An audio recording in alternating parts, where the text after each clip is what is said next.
Alright, we are back. Me and Josh talking about the brand new Poppy EP she just dropped about 2 weeks ago called Eat.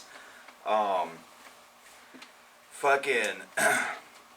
Now, I've mentioned before when we reviewed I Disagree, I'm a major Poppy fan.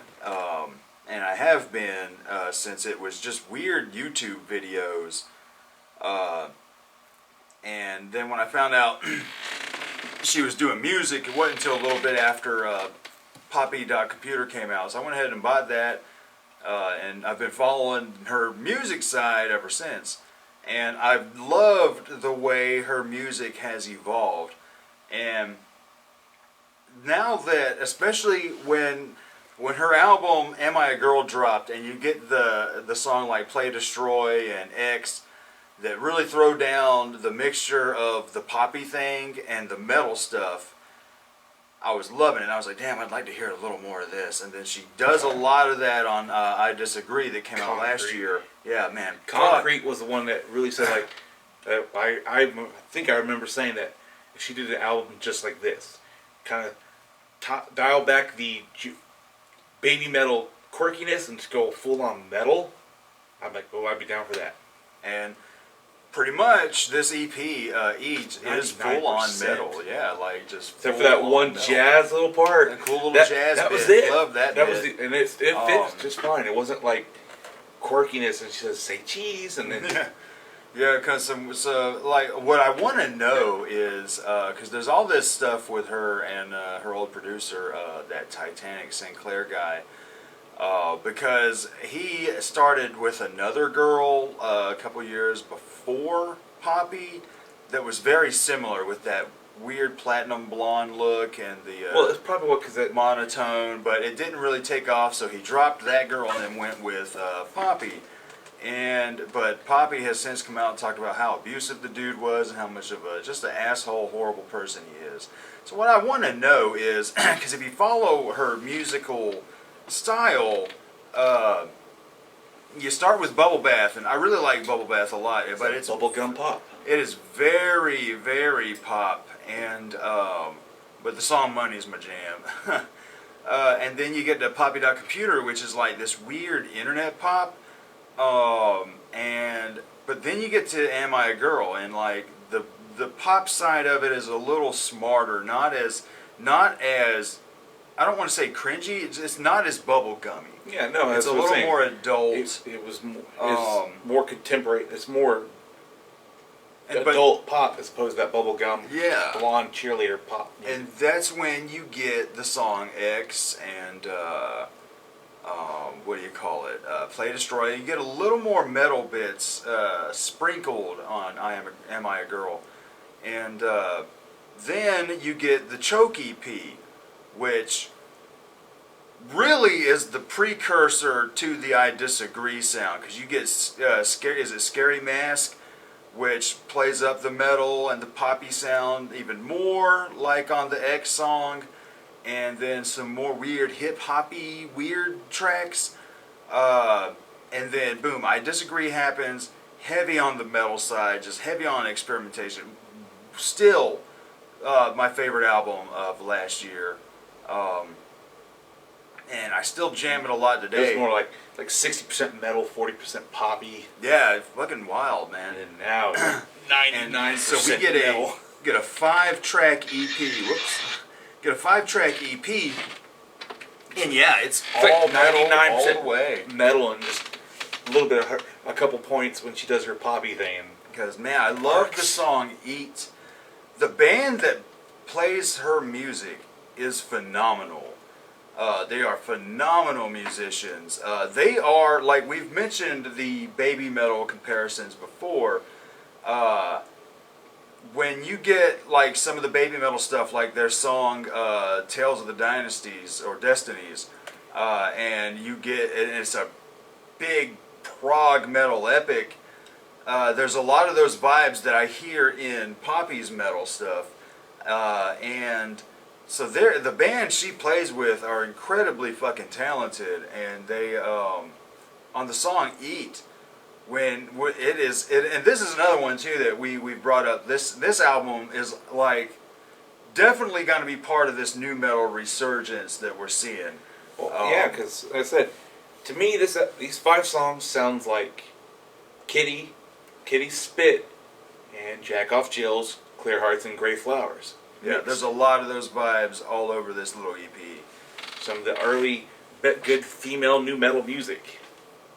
Yeah, like you get the goth vibe of Jack Off Jill, you get the new metal vibe of Kitty, and her screams are so good for somebody.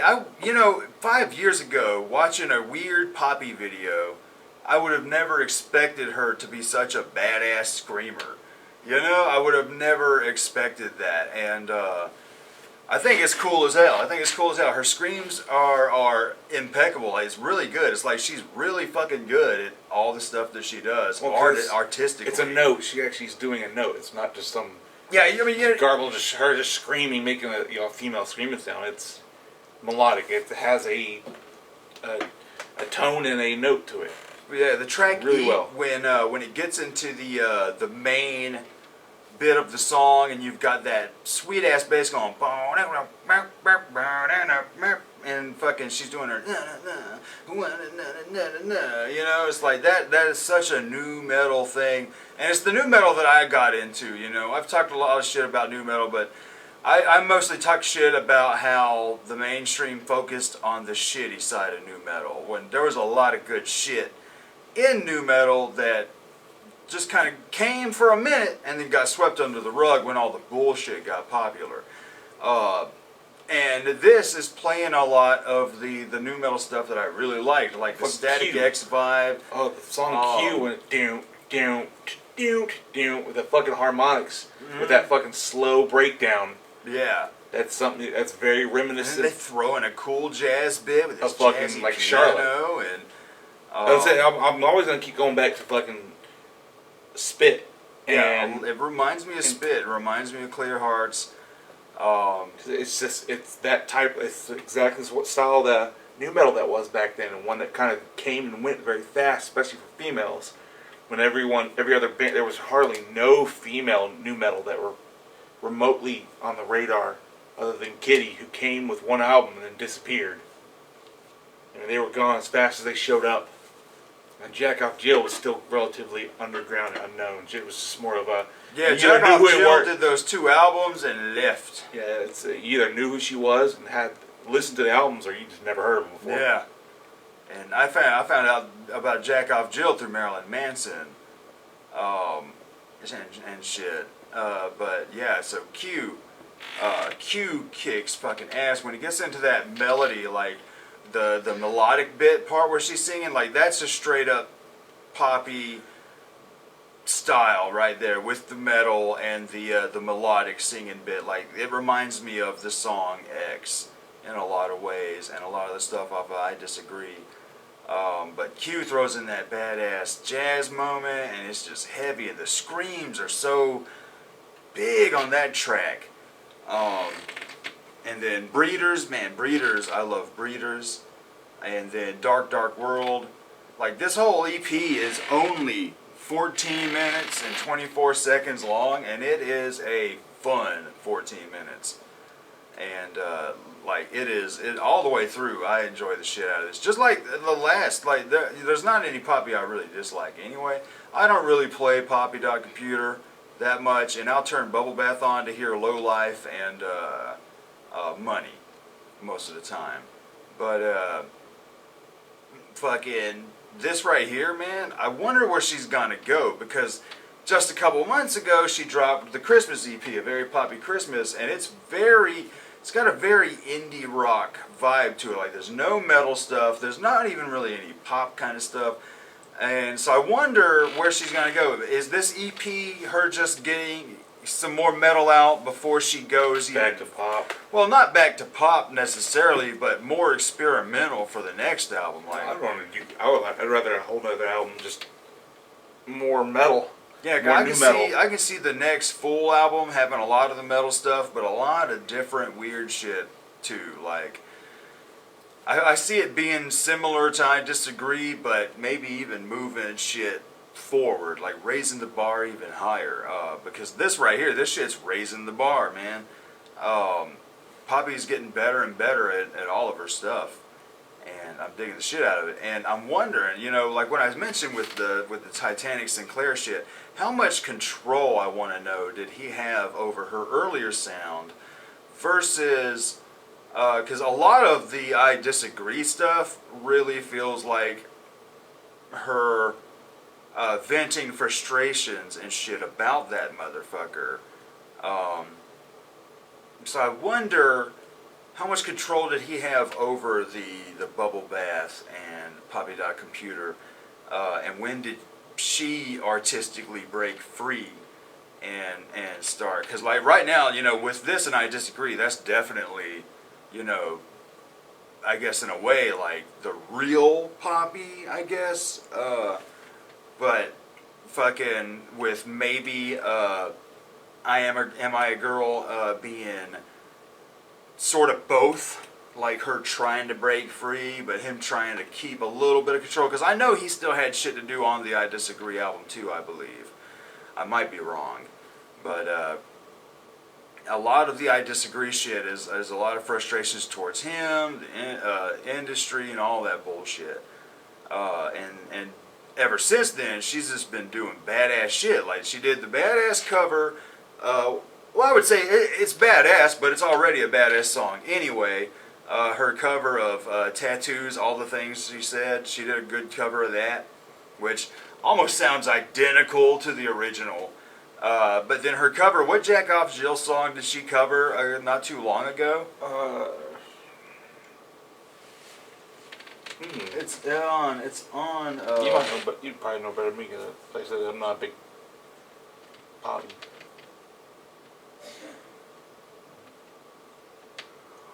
Jack Off Jill. Here we go.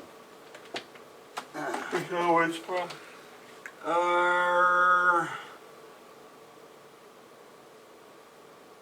Cinnamon Witch. That's the most poppy song on that album would be Cinnamon Witch. Yeah, which track was it? I'm gonna type this in real quick. I need to find out.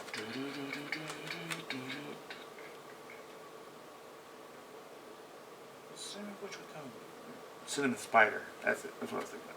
Damn right. I was thinking Witch Hunt. Fear of Dying. Oh, Fear of Dying. Yeah. Is that on this one? That is on that one, ain't it? Yeah, she did a damn good cover of Fear of Dying. And then when we get to, I think it's Dark World or whatever on this EP, that one has a heavy Jack Off Jill vibe. Absolutely. Because all the slow songs on this EP, which were just those two, are this. And the rest of them are Charlotte and Kitty. Yeah, very Jack Off Jill sounding. Such a great fucking album. Yeah, Jack Off Jill. Love this album. Ass. I still gotta check out her other band, Jessica's band, Scarling. I still gotta check that shit out. See, But, that's how sexist that. There's a male person in this band. Why is he not there? Hell no. Yeah. But yeah, man. Now what does annoy me is, you know, she didn't really, you know, I don't know. All I gotta say is, when she does another full album, it better be on CD. I know Choke She's just wasn't doing on CD. She's pulling a Miley Cyrus though. Choke wasn't on CD, but I believe there were cassette tapes. But this, the Eat, I actually have the cassette tape of that pre-ordered. It's supposed to be coming toward the end of July. But so it's gonna go up there, you know, next to the Poppy Christmas. But I mean, damn, you know, give the CD guys something too, you know, come on. But I'm gonna be dropping money on it because look, I pre-ordered a cassette tape and then I dropped $5 for the digital EP. So I mean, she's getting money. I'm dropping money on artists I like. But this album, now when it comes to EPs, I rate them 1 through 5 because it's not a full album, it's a half album. It is something to keep it's an appetizer for what's to come. It gives you a chance to experiment and see and test the waters and see if your fans want to hear this other shit. It's also an outlet to be like, you know, we don't have a fucking album's worth of shit, but we have an EP's worth of shit. Check it out. You know, it's also a teaser of like, here's some of the stuff we've been working on. Would you guys like us to continue this way? Like, there are so many benefits to an EP. And I hate to say it, but EPs do get sort of swept under the rug, overlooked a lot. But EPs have, all the time, EPs have great shit on them. It Hence, depends if it's going to be, if these are just the singles from the main album, or yeah, that's another thing. Sometimes you never know what. Sometimes they can be literally. It's just every one of them is going to be on the new album. The network did that. Green Day's other band, the network, they released EP with like 4 or 5 tracks, and then like a couple months later dropped the full album, and it had those tracks on there. So I feel bad for the motherfuckers who spent $6 for those 5 fucking tracks, and then had to fucking buy the full album that had all of those on there. I did it exactly the same. Not like, Yeah. not that they were different versions or a remixed version either. Right, now that annoys me. Because me, I happen a listened lot. to the EP. Me and Zach listened to the EP, but we were like, nah. And then we reviewed it. We were like, we even said, like, don't buy the EP yet. Wait to see what the track listing of the album looks like before you decide to drop any cash on that EP. And then the album actually, when we were getting ready to post the video, the album dropped. We were like, fuck it, we'll just talk about the full album now. And I don't think we ever got around to it. But like when you get to certain EPs, like the biggest EP in the world easily is Jar of Flies from Alice in Chains. You know, EPs are fantastic. I really do. Like little half albums. Like in some bands, some artists treat EPs like a full album. Like when ICP drops an EP, that bitch is album length, 30 to 40 minutes long, 12 to 13 tracks. It's like, no, this is an album. This is not an EP. It's a very substantial EP, if you will, but an EP, this is a nice quick poppy fix. That's what this is. It says it's soundtrack to NXT. I guess that's some WWE shit, because she's been doing some WWE shit. And I don't know. I haven't seen any of it because I haven't watched wrestling since the Attitude Era. So, Wrong Jones. but shit. What do you rate it? So I said 1 through 5 for a half album. 5 then. Yeah, 5 all the way. 5 all the way. That's fucking. It's awesome. Yeah, I love it. It comes in. It's quick. Gives you what It's you memorable. need. Gives you what you want. Yeah, definitely Very memorable. Definitely memorable all the way through. Brings back nostalgic feelings from music we grew up with, and also Well, 2 of the best female bands that are in the genre of the style of music. two definite favorites. Yeah, 2, yeah, my I mean, absolute favorite. you know, a lot of her shit reminds me of Bikini Kill. A lot of her shit reminds me a lot of the whole Riot Girl shit. You know, I mean, Babes in Toyland, fucking Bikini Kill, Daisy Chainsaw kind of shit. And you know, I like this new poppy phase. But we'll see what she winds up doing next. Definite 5 out of 5 for me, EP wise. What do you guys think of that new poppy EP? Shit, let us know, and we'll talk to you guys later.